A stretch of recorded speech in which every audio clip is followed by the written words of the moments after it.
A continuación, Petróleo y Desarrollo.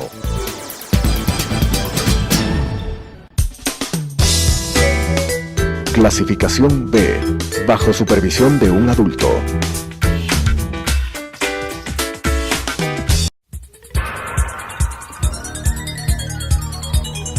Las opiniones vertidas en este espacio por la producción y dirección del programa son de exclusiva responsabilidad de sus autores y de quienes intervienen en ellos.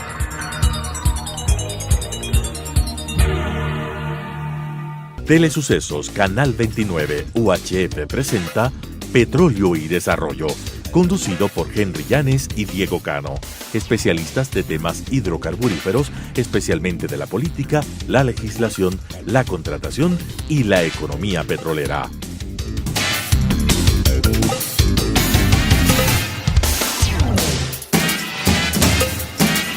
Petróleo y Desarrollo. Saludos cordiales, amigas y amigos. Estamos nuevamente en un nuevo programa de Petróleo y Desarrollo y hemos invitado para este programa a la doctora María Laura Patiño. Ella es una experta en finanzas, en banca. Ella es una abogada, pero en cuarto nivel estudió una maestría en Londres sobre lo que es banca y finanzas, pero además tiene una amplia experiencia en lo que es su trabajo en el sector público, Banco Central, Superintendencia de Bancos, Ministerio de Finanzas y también en el Banco Mundial. Estimada María Laura, un gusto que esté aquí con nosotros. Vamos a abordar este tema del petróleo y la deuda pública, así que bienvenida. Muchas gracias, Henry, por la invitación. Espero poderle ser de utilidad. Sí, sobre todo a la gran audiencia que vamos teniendo, todos los programas de telesucesos. Déjenme simplemente dejar algunas cosas ubicadas en este programa, porque después lo vamos a desarrollar con Diego Cano. Es el caso del poliducto Pascuales-Cuenca. Este poliducto está siendo punto de debate en estos días, ¿ya? Porque se dice que el señor presidente Rafael Correa no conocía mucho de este tema, de esta obra tan grande, y nos extraña que él, siendo como es, no tenga conocimiento de una obra que le costó al país como 623 millones de dólares. El presupuesto original fue de 264 millones de dólares. Se demoraron más de casi 6 años en la construcción de esta obra muy importante, muy necesaria, porque se está diciendo que tampoco era importante, no, vital, porque significaba que mediante un proceso de tecnología de la construcción de poliductos se lleven los combustibles desde Pascuales a Cuenca, porque antes de esta obra el Estado lo que hacía era que contratar 100 autotanques. Esos 100 autotanques, cada uno por cada viaje, le cobraban al Estado $800, ¿no? Entonces, y copando todas las carreteras, 100 autotanques. Entonces eso era antitécnico. Lo correcto era construir un poliducto. Entonces esta obra era muy necesaria. Lo que no era necesario es construirla con sobreprecios, con coimas, con sobornos. Eso no era necesario. Así que el presidente Correa, usted conocía la obra más que sus propios ministros. Y claro, lo que pasa es que no le dice la verdad al país, ¿no? ¿Y qué sucede? Que esa obra no se la recibe, el Estado no la recibió a entera satisfacción. Y según Vistazo, después de una amplia investigación que hizo Vistazo, reportó de que habían 100 fallas técnicas al momento de querer inaugurar la obra. Así que esta obra prácticamente fue un fracaso para el país. Este tema lo vamos a abordar en el próximo programa. Pero vamos a entrar en la materia. Como digo, el programa de hoy es Petróleo y Deuda Pública, y la doctora María Laura Patiño, ella es una experta en esta temática. De manera que, María Laura, entremos en materia. A mí siempre me generó una inquietud. A mí, entiendo que al país. ¿Por qué el tema de la facilidad petrolera, definida también como venta anticipada de petróleo a China y a Tailandia después, o preventa, ¿ya? Correa se esforzó al máximo y su gobierno por decir que esto no era deuda pública? Ok, esa es la primera, podríamos decir, la primera inconsistencia que podemos ver en el tratamiento de la deuda pública por parte del gobierno de la década ganada.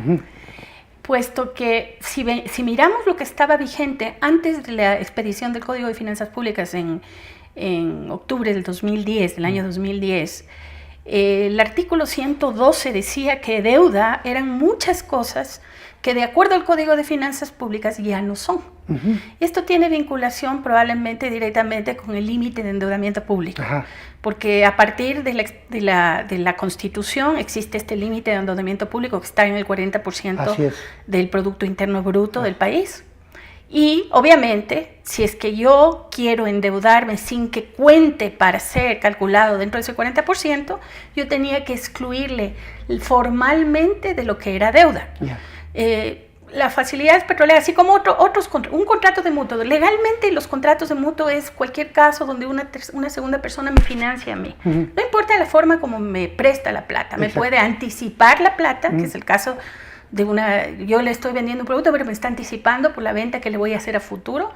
Un proveedor que me da crédito, es también un mutuo, es también un préstamo. Un préstamo a corto plazo también es un préstamo, pero bajo el Código de Finanzas Públicas, los CETES a menos de un año, los certificados de tesorería, esto es estos préstamos que adquiere el Ministerio de Finanzas con bancos o instituciones, etcétera, no son deuda si son a menos de un año. Los créditos a los proveedores, o sea, los créditos que dan los proveedores al Estado para la adquisición de bienes y servicios públicos tampoco serían deuda. Y finalmente, las facilidades petroleras, hay una norma explícita en el Código de Finanzas Públicas, dice que si una institución pública vende bienes o servicios y recibe a cambio de eso, le anticipan el pago en esa venta de bienes o servicios, eso según el Código de Finanzas Públicas no es deuda. No es deuda.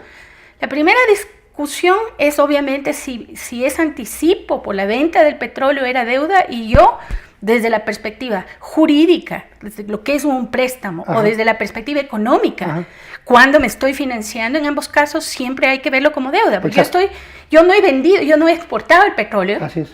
Pero pese a eso, como me están anticipando el pago, si yo no exporto el petróleo, yo estoy debiéndole a la persona que me anticipó ese pago. Exacto. Desde esa perspectiva siempre es deuda. Pueden decir que no es deuda legalmente, es deuda. Sin embargo, el no darle el tratamiento de deuda a las facilidades petroleras tenía dos efectos. El uno, que no se consideraba dentro del límite de endeudamiento. Y el segundo, que no había lugar a ningún tipo de verificación de condiciones financieras, de comparación con otras posibilidades de financiamiento. Entonces, estamos hablando de que se distorsionó sustancialmente la naturaleza de la operación. Usted es abogado y yo soy sociólogo. Y con lo que usted explica, yo enseguida llegué a la siguiente deducción, de que el gobierno pensó en una maniobra, en una trampa, en no manejar una correcta ética pública en el manejo de los recursos públicos. Estas tres cosas que pensó el gobierno lo transformó en ley. Lo transformó en ley. Y luego también es de que para el Ecuador fue nuevo esto de que el gobierno se endeude de esta manera, ¿cierto?, con un recurso natural, que hay una disposición constitucional en el 408 que dice que los recursos naturales no renovables son inembargables. Y al vender de manera anticipada el petróleo, lo estaba vendiendo en el subsuelo, lo estaba vendiendo en las estructuras geológicas. Entonces, hasta el gobierno de Correa, todos los anteriores nunca utilizaron esta vía de endeudamiento del Estado ecuatoriano, que si lo hubieran hecho, yo entiendo, porque así yo he estado haciendo seguimiento a la política desde los años 80 a los años 90, yo imagino que si alguien lo hubiera hecho de esta manera, hubiese sido llamado a juicio político y a lo mejor hubiera tenido implicaciones de carácter legal, acciones civiles o incluso acciones penales, ¿no? Entonces, este es un tema que sí llama la atención, pero para ver unas diapositivas que usted tiene, una primera diapositiva, entonces esto de la facilidad petrolera, esto de la venta anticipada del petróleo, es deuda pública, ¿no es cierto? Y la tenemos ahí a la lámina, ¿no? Si le podría explicar. Sí, claro, en la primera columna se ve lo que antes del octubre del 2010 era considerado deuda, y en la segunda columna se ve todo lo que ya no es deuda de acuerdo a la definición del Código de Finanzas Públicas. Claro. A propósito de lo que usted acaba de comentar, en los años 90 hubo algo primero, es muy cuestionable que se use, como usted acaba bien de explicar, que se use petróleo bajo tierra como garantía de un crédito para deuda soberana, deuda de los estados. Esto no es normal. Así es. Normalmente cuando un estado contrata, no prenda un activo específico, no pone en garantía un activo específico. Exacto. Pone en garantía la integridad de sus activos, todo el producto del Estado, no se prenda un activo específico. No. Por ejemplo, cuando se emiten bonos, la garantía para los compradores de los bonos es la totalidad de los activos, es la globalidad de los activos del Estado. Por tanto, esto no es normal. Incluso el mismo Código de Finanzas Públicas mantuvo una norma de la LOAFIC anterior que prohíbe el endeudamiento con garantía específica. Esa es la primera observación. La segunda cosa, cuando se hicieron operaciones de anticipos de ventas de petróleo en los 90, se hacía contra la factura ya exportada. O sea, lo que se hacía era un factoring, es una venta de las facturas. Era una operación, se hizo, si no me equivoco, se hizo con el ABN AMRO y con el Chase Manhattan.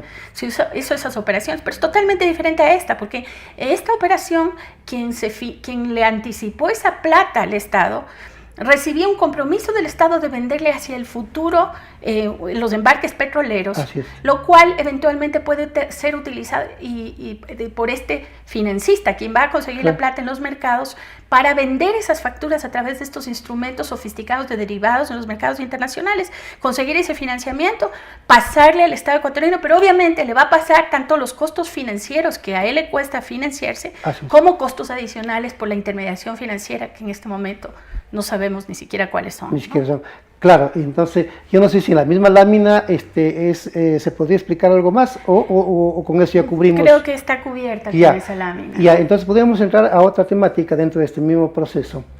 Lo que a mí me llamó la atención, lo que dijo el ingeniero Carlos Pérez, el ministro de Hidrocarburos.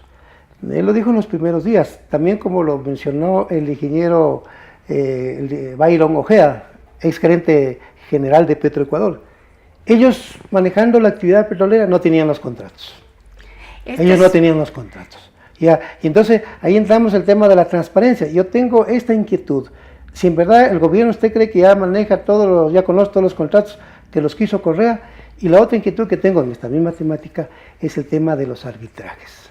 Ok, en la segunda, si le ponemos a la lámina, hay un problema serio con respecto a la transparencia de la información pública y específicamente de la deuda pública, y tiene razón el ministro de Hidrocarburos de haberse quejado, porque entendemos que él había pedido la información al Ministerio de Finanzas, por cierto, lo cual demuestra que era financiamiento público, pese a que decían que no era deuda, y el Ministerio de Finanzas le había dicho que no tenía la información, y aparentemente ha habido muchos problemas. Y este es otro tema. Es indispensable desde la perspectiva de un funcionario público de rendir cuentas, mostrar actos, documentos, contratos. El público tiene todo el derecho a saber, y mucho más si son autoridades públicas como el ministro de Hidrocarburos, que necesitaba esa información, o hasta el contralor, que eventualmente la necesita para hacer su auditoría. La norma que cambiaron, hicieron un cambio en el Código de Finanzas Públicas con el 137. El 137 es la continuidad de una norma que había en la ley de transparencia fiscal, la ley de responsabilidad y transparencia fiscal, que obligaba a que una vez que se completaban las operaciones de deuda se publicara toda la información, incluso que se publicara en los portales del Ministerio de Finanzas fundamentalmente. Y se entendía claramente que concluir la operación era el momento en que el prestamista le desembolsaba los recursos. Apenas el prestamista le ponía la plata en la cuenta del ministerio, estaba obligado a poner a disposición del público toda la información. Sin embargo, el cambio que le hicieron, le dieron la potestad al ministro de Finanzas para decidir el momento en el que entrega la información al público, y él, esto lo han informado también en la prensa, él en varios casos él les ha contestado a asambleístas, a medios de comunicación y aparentemente también a autoridades públicas de otras instituciones, que la conclusión de la operación se daría cuando se complete el pago de la deuda. Estamos hablando de pagos que se deben realizar hasta el año 2025, recién en el año 2025 habría información, lo cual es absolutamente absurdo y va en contra de cualquier responsabilidad del ministro de Finanzas. No, y también de lo que dice es la trampa, ¿no? De una capa política de la que mencionaba Hegel, este gran filósofo alemán de principios del siglo XX. Él decía que Claro, estos cambios políticos, dice, suceden unas capas políticas nuevas, sustituyen a las anteriores, ¿no? Y entonces se entiende que estas nuevas capas eran capas políticas modernizantes o que estaban afines a la modernidad, ¿no es cierto?, al uso de tecnologías y a la razón. Pero sucede que esta capa política que vino con la Revolución Ciudadana, bueno, hizo de las suyas en el país, y aquí, con lo que usted acaba de explicar, a lo que yo podría concluir es que no hubo transparencia. No hay forma... Hubo opacidad en el manejo de los recursos públicos. Así es. Y lo más grave es que mientras no haya acceso a esa información, acceso público, que es un derecho del público, claro, no se puede calcular ni siquiera cuánto realmente le costó y qué riesgos puede estar corriendo el Ecuador. Sí, el Ecuador. Apenas ayer Así ha es. salido una noticia Exacto. respecto a un informe de la Contraloría, donde se le está justamente poniendo una glosa al exministro Rivera, al exministro Herrera y a la exministra Madeleine Abarca, por el pago de unas comisiones de compromiso que para China justamente, porque no habían cumplido con una cláusula previa al desembolso que era de pagar una prima por esa contratación de deuda. Esto significa que estamos con la duda, después de ver ese informe de la Contraloría, esto significa que se ha estado contratando deuda y que el Ecuador también ha sacado del bolsillo el pago de una prima para garantizar el pago de esa deuda, como funciona en mercados internacionales. En mercados internacionales normalmente quien compra el seguro de crédito es el acreedor, el que compra el bono, el que presta la plata, no el deudor. Eso explicaría por qué los bonos ecuatorianos, una vez emitidos, se han estado vendiendo a precios de 110%, etcétera. Lo que significaba que definitivamente los compradores de esos bonos sabían que había un premio. Y si estamos hablando de que el Ecuador se ha comprometido a pagar una prima en este contrato de crédito por el que le sancionan, es un costo que asume el Estado. Y eso significa que es un costo adicional a la tasa de interés o a los otros costos financieros que había. Y nada de eso se conoce. Nada de eso se conoce. Nadie puede analizar realmente cuáles son los costos de estas deudas. Toda esta parte del contrato de un seguro que tiene una prima para el Estado ecuatoriano. Mire, en el caso de los créditos obtenidos con China a través de esta venta rara, digamos, de este raro endeudamiento del Ecuador que lo impuso la Revolución Ciudadana, yéndose contra la ética y contra la transparencia. A China se le ha pagado, se le está pagando, en los primeros desembolsos, tasas de interés del 6.5%, pero después se fueron incrementando las tasas y que llegaron a un momento dado hasta ubicarse en 10.75.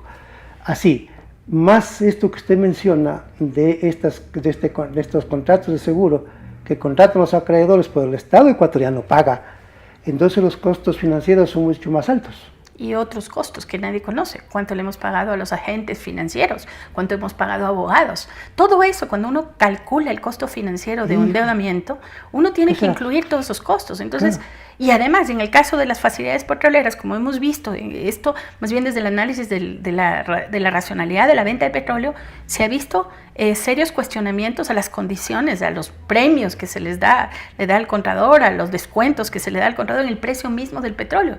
Todos esos costos que están involucrados en esta operación inciden en la determinación de cuál realmente fue el costo financiero de estas operaciones. ¿Qué será entonces? 11, 12, 13%. Va a ser difícil calcular, pero evidentemente está muy por encima de lo que el gobierno ha informado, ¿no? Bueno, vamos a tener que aguantar los 4 años. Si es que el presidente Moreno no transparente eso. Entendemos que hay una auditoría de deuda pública en proceso y que ha habido informes anteriores de la Contraloría como este que estamos comentando, que acaba de salir a la luz el día de ayer. Entendemos que en esos informes de la Contraloría mucho de este problema de los costos financieros debería ser dilucidado. Esperemos que la Contraloría lo estructure adecuadamente para poder informarle al país de la realidad, ¿no? Exacto, la Contraloría tiene esa gran obligación, ¿cierto? Y ese deber de informarle al Ecuador, pero también el presidente Moreno. El señor presidente Moreno, con el objetivo de que genere más confianza y credibilidad en este país, él debería abanderarse de esto, porque el endeudamiento público es terrible para el Ecuador. Yo los he escuchado a los economistas, Abelardo Pachán, igual que usted, ¿no? Mauricio Pozo, Marco Flores. Ellos dicen, en el 2006, con todos estos ajustes y reajustes que hizo Correa, de que la deuda legítima y deuda ilegítima, dice Correa, arrancó con una base de deuda pública de 10.000 millones de dólares. Pero con todos estos que nos suma Correa, que parece que no entiende o quiere hacerse el vivo, la deuda pública, según los economistas, es de 62.000 millones de dólares. Entonces eso significa estar muy cerca del 65% del Producto Interno Bruto, ¿no? Del país, ¿no? Bueno, pero también quería yo, con usted, reflexionar. Mire, la deuda pública, según la Constitución de la República, según el artículo 290, mire lo que dice el numeral 3, con endeudamiento público se financiarán exclusivamente programas y proyectos de inversión para infraestructura o que tengan capacidad financiera de pago. La pregunta es, ¿usted qué cree? Usted que es una experta, minuciosa, sigilosa, yo la conozco a usted lo que es de investigadora sobre este tema que le fascina tanto. Entonces yo le pregunto a usted, ¿cree que este dinero que recibió el Estado ecuatoriano por venta anticipada de crudo o facilidad petrolera, como se llamaba en los años 90, ¿usted cree que se obtuvieron recursos para proyectos de inversión? Ese es otro de las intrigas, precisamente por la falta de transparencia del gobierno. Primero, el endeudamiento siempre va a la caja fiscal. Como sabemos, el dinero es fungible, entonces se puede utilizar para diferentes fines. Pero desde la perspectiva económica, y eso es lo que la norma de la Constitución que usted acaba de leer trata de proteger, se entiende que yo no me voy a endeudar a menos que tenga yo una fuente de repagar, tenga una fuente racional de pagar. Es la manera prudente de endeudarse, ¿no es cierto?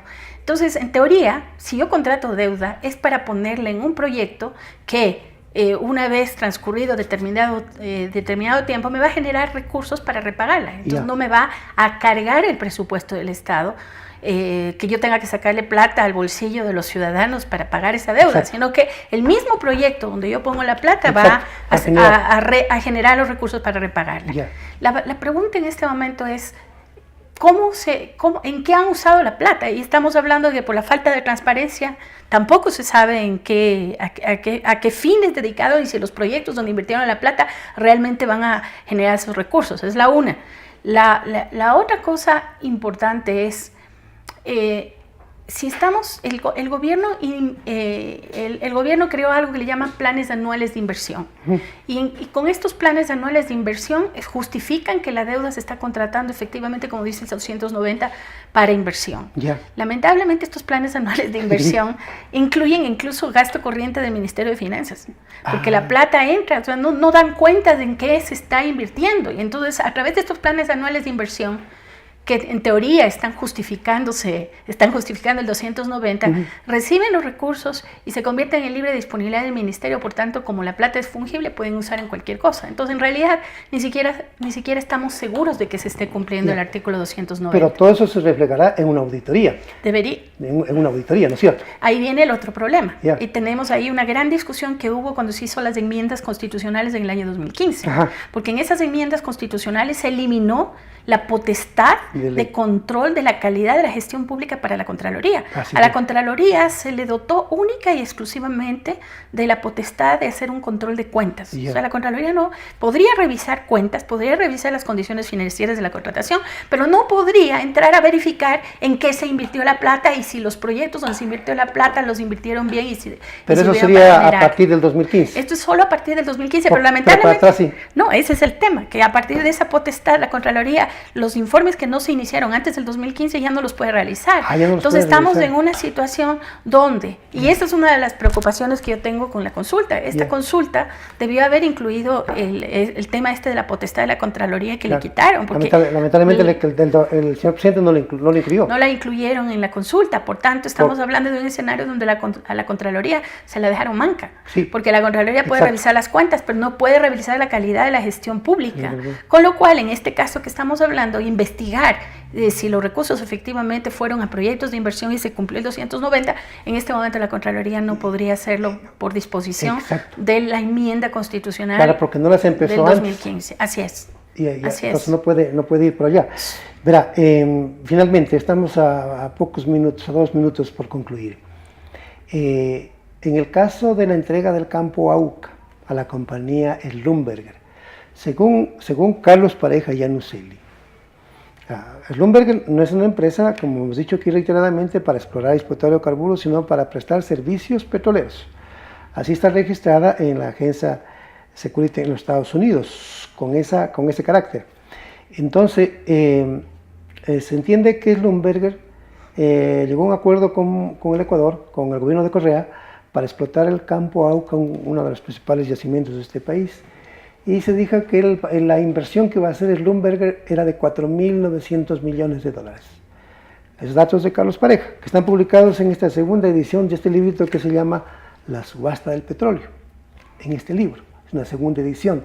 Y que después incluso quiero llegar a una tercera edición para completar todo esto de Glass o de Brace, una vez que ya se den los pronunciamientos en sentencia de los jueces, ¿no? Entonces, mire, el dato que da Carlos Pareja es de que Petroamazonas recibió 1.000 millones de dólares. ¿Ya? Pero esos 1.000 millones de dólares que recibió de Schlumberger no los destinó a producción, sino que los transfirió al Ministerio de Finanzas. Ese es un ejemplo evidente. Este caso es otro de esos casos donde el Ministerio de Finanzas estaba obteniendo financiamiento con el pretexto de estos contratos de inversión en el sector petrolero. Pero Schlumberger, para poderle dar esos 1.000 millones que igualmente le pagó anticipadamente, igualmente fue al mercado financiero a financiarse, y obviamente los costos financieros que Schlumberger adquirió en el mercado financiero los está trasladando al Ecuador en las condiciones de repago de esos 1.000 millones. Y eso sí se vio, sí se ha visto, sí se discutió públicamente, pero igualmente 1.000 millones que deberían ser considerados como parte de la deuda pública, teóricamente no son parte de la deuda pública. Temas fascinantes, amigas y amigos. Quiero agradecer a la doctora María Laura Patiño por su interés de acompañarnos, y continuaremos en otra ocasión, pero nos despedimos con los amigos y amigas televidentes de Telesuceso en este programa, y nos vemos en el próximo. Muchas gracias por atendernos. Las opiniones vertidas en este espacio por la producción y dirección del programa son de exclusiva responsabilidad de sus autores y de quienes intervienen en ellos.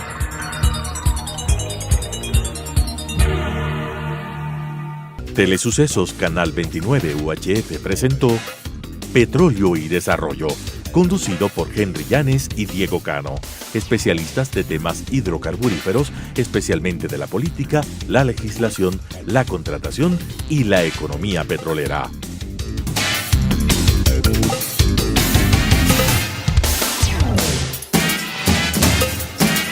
Petróleo y Desarrollo.